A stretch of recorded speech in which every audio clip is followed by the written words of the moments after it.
down here. I had my own apartment and stuff, and everything, you know, and I started getting bored. And I remember going up to Buck Roadhouse parties and stuff, and I running to this guy named Frank, he was selling crack and weed. And we started going together. Matter of fact, I had a case, because I had some nice goods I could take to my heart. They stopped Frankie. I was with the van with him one day, and they stopped me, and they were getting ready to let me go until the other police said, take everything out of the pocket. And when I took it out, the bottle was about there summertime, the labor in the wall. So they charged me with possession of crack. But I made $100,000 bond, and they dropped the charge and come back from the lab saying it was nice business. Anyway, I started letting guys sell crack out of my apartment. And the police were raided. After you got out of jail? And I get another call. Same thing. I get another call, and all these cases build up. And I don't know that the feds that indicted me, along with about 50 more people, on this conspiracy. And I think it was 10 women and the rest on men. And I was indicted, you know, and strangest thing.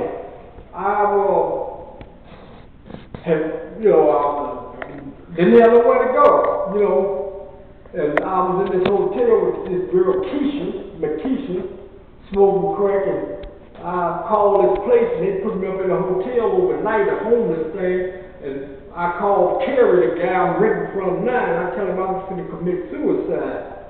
And he, I hung up the phone, and about half an hour later, there was a knock on the door, and when I go to the door, it's 2 police, you know, and they take me to the hospital. While I'm at the hospital, they must have checked and found out I had a warrant for the feds for conspiracy to sell crack cocaine, so I go straight to jail.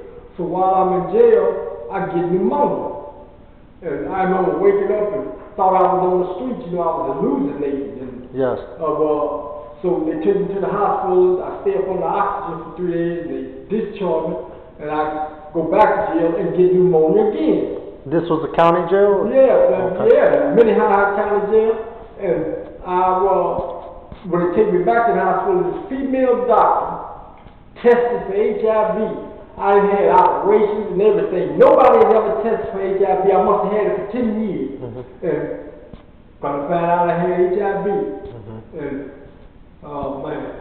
And when I was in prison, I remember Benny Butler, he had HIV to AIDS. And he used to always, when they called yard, he would go out on the yard to gamble for cigarettes or commissary.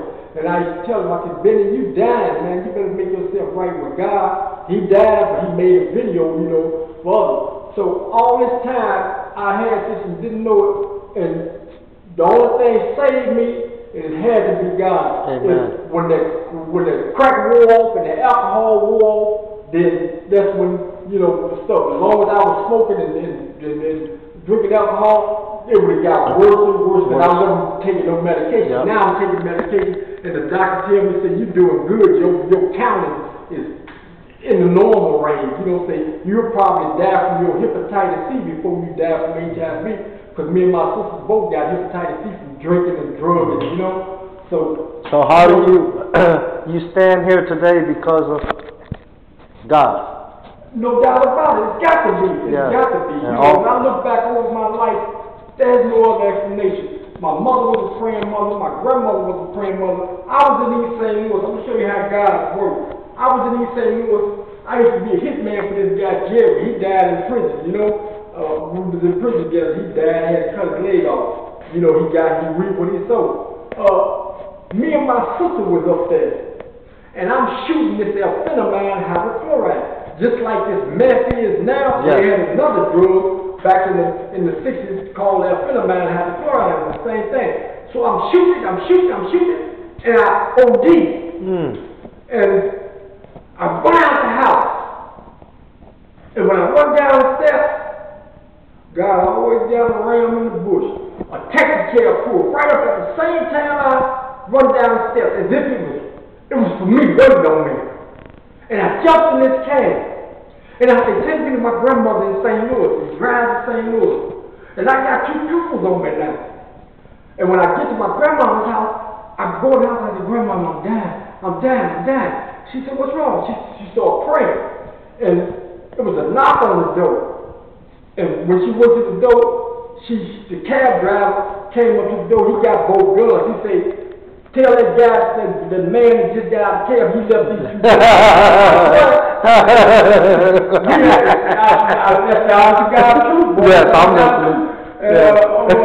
We went back over there and got my sister, me and my brother. Them, I was too an OD. I couldn't go up there, but my brothers went up there to get her, you know, but she was drugging there. So it had to be got. That cab pulled up at the precise time. Then I was in this guy Johnny